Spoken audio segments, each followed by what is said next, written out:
देश में जो आज स्थिति है वो बहुत ही दुर्भाग्यपूर्ण है, मैं तो ये कहूँगी। और जो रैली हुई है बहुत सफल रैली हुई है और बहुत ही जो जेन्युइन पॉइंट्स हैं वो मेरे ख्याल से उठाए हैं। और देखिए आज बैलेट पेपर से अगर चुनाव हो रहे हैं तो अच्छी बात है, हम लोग तो हमेशा से we are in favour of ballot paper. और जहाँ तक मैंने सुना है कि शायद उनको कुछ ईवीएम कम पड़ रही हैं जो दूसरे राज्यों से लेते थे, और अभी उनको मेरे ख्याल से उन लोगों ने भी मना कर दिया है, तो शायद ईवीएम की कमी के कारण ये जो कर रहे हैं वो लोग बैलेट। देखिए बहुत ही मतलब दुर्भाग्यपूर्ण है जो पॉल्यूशन की स्थिति है, और जिसके बारे में हम लोग हर रोज इसके ऊपर सवाल उठाते रहे, पर कोई भी मेरे ख्याल से सुनने को तैयार नहीं है। अगर आप देखिए जब भी कुछ ऐसी बातें होती हैं तो एक सरकार दूसरी सरकार के ऊपर मतलब वही होता है, टोपी पहनाने वाली बात है। तो देखिए मैं तो ये कहूँगी, देखिए आज जो आज ग्रैफ 4 लगानी पड़ रही है, और पहले भी देखिए सुप्रीम कोर्ट ने भी बोला कि जो एक्सपर्ट्स हैं उनकी राय लेनी चाहिए। और इनफैक्ट मैं तो ये कहूँगी पूरे विपक्ष हैं, राहुल गांधी जी ने भी, सबने ये बोला है कि अगर आप कुछ भी करते हैं पॉल्यूशन के लिए आपको कुछ करना चाहिए। This is an air emergency, मैं तो ये कहूँगी बिल्कुल एक इमरजेंसी वाली पोजीशन है। जिस तरह के आज जो AQI लेवल्स हैं सबको पता है 450 से ऊपर जा चुके हैं। तो मतलब एक अभी आपको याद आती है, अब आप ये सब चीज़ें कर रहे हो, you are applying a GRAP 4, जो कि मतलब एक बहुत ही गंभीर अवस्था होती है तब उसको अप्लाई करा जाता है। देखिए जिस तरह के जो पॉल्यूशन के जो कॉजेज हैं, जो अभी आपने कंस्ट्रक्शन बंद करने के लिए ऑर्डर्स दिए हैं, एंड पहले आपने क्यों नहीं दिए, मुझे समझ नहीं आता। जब इतना जब सब कुछ बढ़ जाता है तब आप देते हैं। अभी आपने I think BS3 and BS4 vehicles को भी बैन करा है, एंड काफ़ी चीज़ें करी हैं। देखिए हाइब्रिड स्टेटस किया है अपने स्टूडेंट्स के लिए। और देखिए जो मतलब वर्क फॉर होम 50% एम्प्लॉयज़ काम करेंगे, तो ये सब चीज़ें आपने प्रिकॉशंस ली हैं। चलिए अच्छी बात है, पर मैं देखिए इसका कोई फाइनल सॉल्यूशन तो होना चाहिए ना। अभी देखिए आप देखिए IIT के एक्सपर्ट्स हैं, वो ये बोलते हैं कि भाई जिस जब हमने पहले भी ये देखिए आपने ग्रेड 3 सिस्टम्स के लिए आपने ये चीज़ें अप्लाई करी थी, पर जैसे ही थोड़ा सा कम होता है AQI आपने वो चीज़ें हटा दी। तो दैट वाज टू अर्ली। मेरे मैं खुद नहीं कह रही है, जो IIT के एक्सपर्ट्स हैं, मेरे ख्याल से महेश केडिया उनका नाम है, उन्होंने ऐसे बोला है। देखिए जो नेशनल ग्रीन ट्रिब्यूनल के लोग भी ऐसी बातें कर रहे हैं, जैसे कि वहाँ के उन लोग तो बल्कि एलिगेशन लगा रहे हैं। संजय, मेरे ख्याल संजय उपाध्याय एक वहाँ के जो हाई ऑफिसर हैं, उन्होंने भी ये चीज़ पॉइंट आउट करी है कि जैसे हम लोग जो एक्सपेंडिचर कर रहे हैं, क्लाउड सीडिंग कर रहे हैं, एंड जिसका कि कोई रिजल्ट नहीं हुआ। एंड उन्होंने तो देखिए मतलब जो मॉनिटरिंग नेटवर्क सिस्टम है उसके ऊपर भी उन्होंने सवाल उठाए हैं कि किस तरह से वहाँ पर वाटर स्प्रिंकल करा जा रहा है उसके आसपास। एंड देखिए WHO के भी जो मापक हैं उन पर भी बिल्कुल हमारी चीज़ें खरी नहीं उतर रही हैं। तो इट इज़ अ बहुत सीरियस मैटर है। मुझे पता नहीं कि मैं कैसे बोलूँ। मेरे ख्याल से सब लोग जानते हैं, अगर आप कोई भी बाहर निकल जाएगा तो एक एक काला जो धुआं है सा ऊपर दिखाई पड़ रहा है लोगों को। और देखिए जिस तरह के हमारे मतलब बिल्कुल आसमान काला सा हो रहा है, फॉग है, तो चलना फिरना भी मुश्किल है, सांस लेना मुश्किल है अगर आप बाहर जाएं तो। और देखिए जो रेस्पिरेटरी डिसऑर्डर्स हैं वो कितने इस समय लोगों को हैं, जो एग्जिस्टिंग जो उनके थी उनका तो बहुत ज़्यादा बढ़ चुका है। एंड हर रोज इस टाइप के पेशेंट्स आ रहे हैं, लोगों की ब्लड वेसल्स के ऊपर असर पड़ रहा है, अर्ली हार्ट अटैक्स हो रहे हैं, तरह तरह की बीमारियां हो रही हैं, इम्यूनो सप्रेशन हो गया है लोगों में, तरह तरह की एलर्जीज आप देख सकते हो। आप बाहर निकलोगे आंखों में पानी आना शुरू हो जाता है, जो कि हमारे CGI ने भी ये चीज़ महसूस करी है। उन्होंने बोला है कि इसको एक्सपर्ट्स को राय लेके आपको इनके लिए कुछ करना चाहिए। पर मुझे पता नहीं कि क्यों नहीं है हमारी सरकारें उसके लिए कुछ कर रही हैं। जैसा कि आपने सवाल किया, डबल इंजन की सरकार है। बट आज भी देखिए अगर आप TV के ऊपर जो डिबेट्स चल रहे हैं, वो किसने किसको क्या कहा बोला, किसने किसके लिए क्या कहा, ये अपमानजनक है, and they are not bothered about this things. तो इसीलिए अगर आप बॉदर्ड ही नहीं होंगे तो कैसे होगा। मैं तो पूरे विपक्ष ने बोला है कि हम आपके साथ हैं, आप इसके लिए कुछ करिए। Why they are not doing it, this very मतलब देखिए देश में जो आज स्थिति है वो बहुत ही दुर्भाग्यपूर्ण है, मैं तो ये कहूँगी। और जो रैली हुई है बहुत सफल रैली हुई है, और बहुत ही जो जेन्युइन पॉइंट्स हैं वो मेरे ख्याल से उठाए हैं।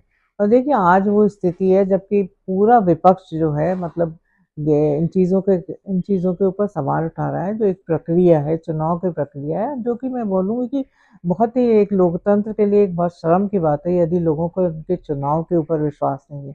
अगर लोगों को एक संस्था, जो संवैधानिक संस्था है, उन पे से अगर विश्वास हो जाता है तो उससे बुरी बात कुछ भी नहीं होती लोकतंत्र के लिए। और देखिए राहुल गांधी जी ने बहुत वैलिड पॉइंट्स उठाए हैं एसआईआर के बारे में भी।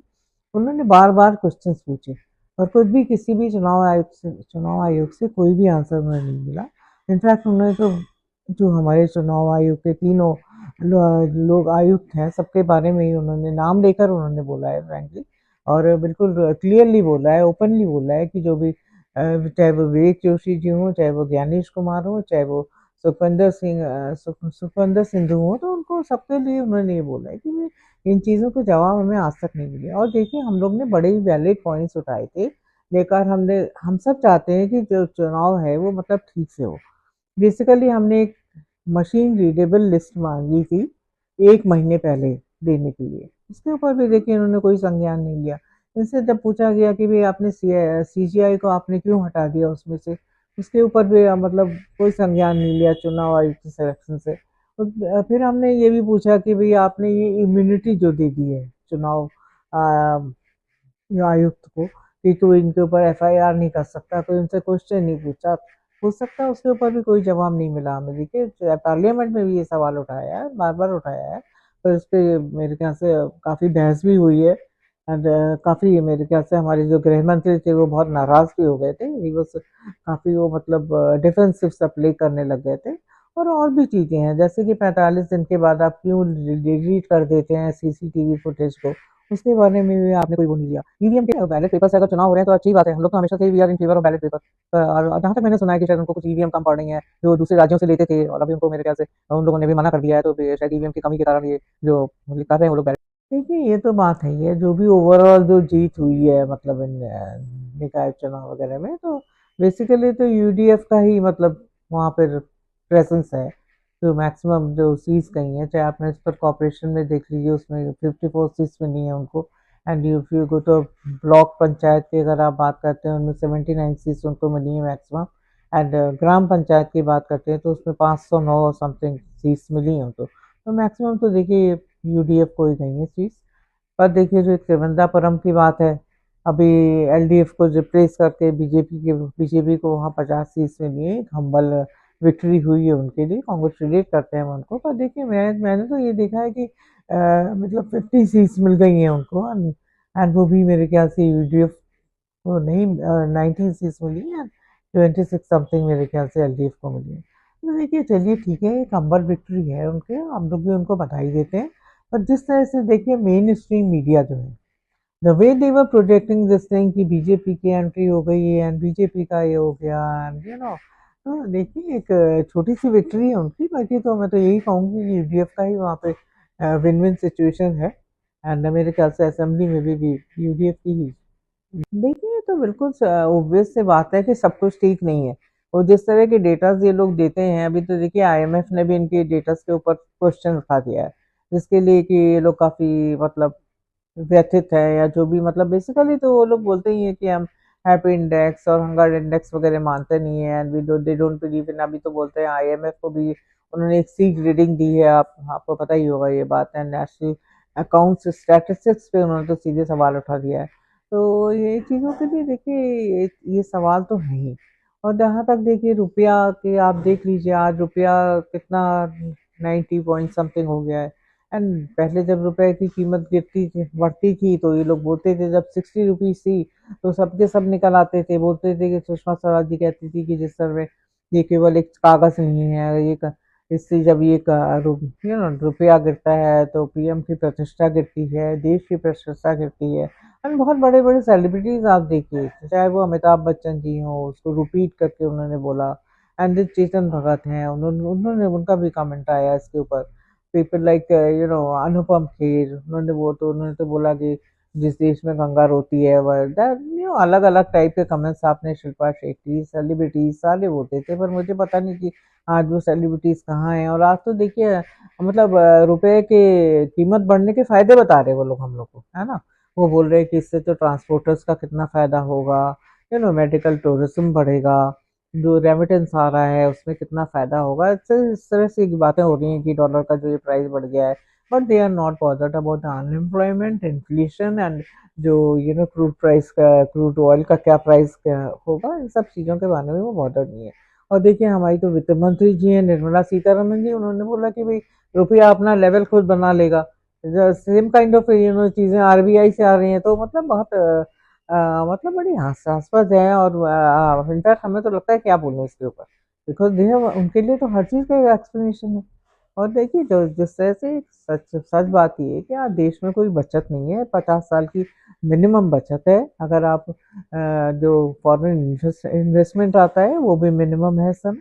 And there are so many things आप जानते हैं। और जिसकी बात आप कर रहे हैं, अनइक्वलिटी रिपोर्ट जो आई है इस समय, जिसमें कि उन्होंने बोला है, हम तो पहले ही ये बात बोलते रहते हैं कि बहुत असमानता है इस देश में, जिसमें कि उन्होंने बोला है कि 10% लोग जो हैं उनके पास 65% दौलत है इस कंट्री की। दो तो ये तीसरी रिपोर्ट है, एक 2018 में आई थी, एक 2022 में आई थी, और ये 2025 में भी आई है, जो अभी अभी आई है। तो बेसिकली उन्होंने यही बोला है कि भाई 10% लोगों के पास 65% डॉलर 65% दौलत है। One in fact you can say 1% लोगों के पास 40% दौलत है। एंड देखिए जो 50% लोग जो बचते हैं, उनके पास मेरे ख्याल से जो उनके हाथ में 15% आय का आता है। तो ये भी एक बहुत मतलब आप खुद देख सकते हैं कि इतनी असमानता है केवल कुछ लोगों के पास पैसा होने से, जो आप बताते हो कि हमारी जीडीपी इतनी हो गई है। देखिए आंकड़ों का खेल है पूरा। एंड उसको मतलब हर आदमी ही कहता है, अगर कोई ऐसी कोई रिपोर्ट आ जाती है तो ये लोग उसको क्रिटिसाइज करते हैं अपने आप को देखने के लिए। तो जिससे देखिए ये तो मतलब सर्वविदित है। और देखिए जो महिलाओं का भी उसमें केवल 15.7% लेबर में उनको उनका योगदान है। तो देखिए जेंडर इनइक्वालिटी एंड ये जो अमीर और गरीब के बीच की बढ़ती हुई खाई है, ये तो है ही है। तो बेसिकली इन चीज़ों को तो हमें देखना पड़ेगा, तभी हम कह सकते हैं कि हम ऑफ कोर्स यू बोस्ट कि हम फोर्थ ग्रेट इकोनॉमी है, बट पर कैपिटा इनकम की बात नहीं करते हैं। तो देखिए मैं तो कोई इकोनॉमिस्ट नहीं हूँ, पर ये बेसिक चीज़ें तो हमें भी समझ में आती हैं। और ये जो रिपोर्ट आई है, इसको मेरे ख्याल से 200 लोगों के रिसर्च के बाद इसको दिया गया है। तो दिस इज वेरी इंपॉर्टेंट है। मतलब I don't know what to say basically. देखिए ये तो इनकी पुरानी आदत है, मुझे कोई मतलब आश्चर्य नहीं हुआ इस बात पे, क्योंकि किसी भी चीज़ का नाम बदल देना और किसी भी स्कीम को अपना बना लेना। एक टाइम था जब ये मनरेगा की इतनी बुराई करते थे एंड फिर उसको 2 साल तक इन्होंने चलाया भी। और आज आपने मेरे ख्याल से गांधी जी का नाम हटा दिया, और जो भी उन्होंने उसको बोला है VBG एंड राम जी, ऐसा कुछ नाम उन्होंने दिया है ना। दैट इज तो बेसिकली। तो देखिए मतलब बेसिकली मैं तो यही कहूँगी कि ये तो इन लोग की आदत ही है कि एक दिन किसी चीज़ का अगर नाम नहीं बदलेंगे तो इनको नींद नहीं आती है। एंड उस किसी की दूसरे की स्कीम को लेकर अपनी स्कीम बना देना, उसमें 100 डेज के लिए आपकी जॉब गारंटी थी, इन्होंने 125 डेज के लिए जॉब गारंटी उसमें दे दी है। एंड वही नाम बदल देना केवल। तो देखिए ये इस प्रश्न तो सभी लोग उठाते हैं। और जैसे प्रियंका गांधी जी ने बड़ी सही बात कही है कि जब आप किसी चीज़ का एक आप नाम बदलते हैं तो इतना उस पर एक्सपेंडिचर आता है, आपको नई स्टेशनरी खरीदनी पड़ती है, नए बोर्ड्स बनते हैं, लाखों करोड़ों में उसका एक्सपेंडिचर होता है जस्ट नाम बदलने के लिए, जस्ट अपना नाम देने के लिए। और अगर देखिए किसी ने तो कांग्रेस के लोगों ने तो ये भी बोला है कि भाई आपको नेहरू जी और इनसे तो प्रॉब्लम थी ही, अब अगर आप महात्मा गांधी के उस पे भी आप मतलब नाम पे भी आपको प्रॉब्लम है तो कुछ कहा नहीं जा सकता है इसके लिए। और मतलब मैं तो यही कहूँगी, इससे ज़्यादा क्या बोल सकते हैं हम लोग। तो आदत ही है इनके तो नाम बदल देना है ना, कोई इसी की दूसरे की स्कीम को जो गवर्नमेंट जितना वो है उसको आपने अपना नाम दे के आपने नाम बदल। देखिए मैं इस पे क्या ज़्यादा टिप्पणी करूँ, ये तो बात है ही कि आप बाहर के लोग वहाँ पर केवल ये चीज़ें स्पेशली बंगाल में ही क्यों हो रही हैं, मैं तो ये कहूँगी है ना। क्यों नहीं आपने बिहार अभी आप बोलते हो हम AI का यूज़ करेंगे है ना, एंड डुप्लीकेट वोटर्स तो हम बिल्कुल एकदम सॉफ्टवेयर है हमारे पास, हम पकड़ लेंगे। पर मुझे पता नहीं कि ये सब चीज़ें आपने वहाँ पर क्यों नहीं यूज़ करी। एंड वाई क्यों, अगर वहाँ के अपने लोग हैं तो आपको क्या ज़रूरत पड़ी कि आप बाहर से लोगों को वहाँ पर बुलाओ। तो मुझे तो ये चीज़ें समझ में नहीं आती हैं। मेरे ख्याल से समझ में सबको आती हैं ये चीज़ें, और बड़ी ऑब्वियस होती है जब ये इस तरह के काम करते हैं। मैं तो यही कहूँगी, और इससे ज़्यादा मैं देखिए अगर बैलेट पेपर से अगर चुनाव हो रहे हैं तो अच्छी बात है। हम लोग तो हमेशा से ही we are in favour of ballot paper. और जहाँ तक मैंने सुना है कि शायद उनको कुछ EVM कम पड़ रही हैं जो दूसरे राज्यों से लेते थे, और अभी उनको मेरे ख्याल से उन लोगों ने भी मना कर दिया है। तो शायद EVM की कमी के कारण ये जो कर रहे हैं वो लोग बैलेट पेपर के ऊपर 2 कलर्स के कार्ड्स भी बनाए हैं, अपनी तरफ से तैयारी भी कर रहे हैं। तो देखिए अगर बैलेट पेपर से फेयरली इलेक्शंस होते हैं तो उससे अच्छी बात कोई नहीं है। हम लोग तो काफ़ी दिनों से डिमांड कर रहे हैं। और मैं तो यही कहूँगी अच्छी बात है, जो भी है, जो भी उनकी मजबूरी थी, शायद उनके पास ईवीएम पूरे नहीं थे, प्रॉपर नहीं थे, अगर वो कर रहे हैं बैलेट पेपर से तो अच्छी बात है, मैं तो वेलकम हूँ।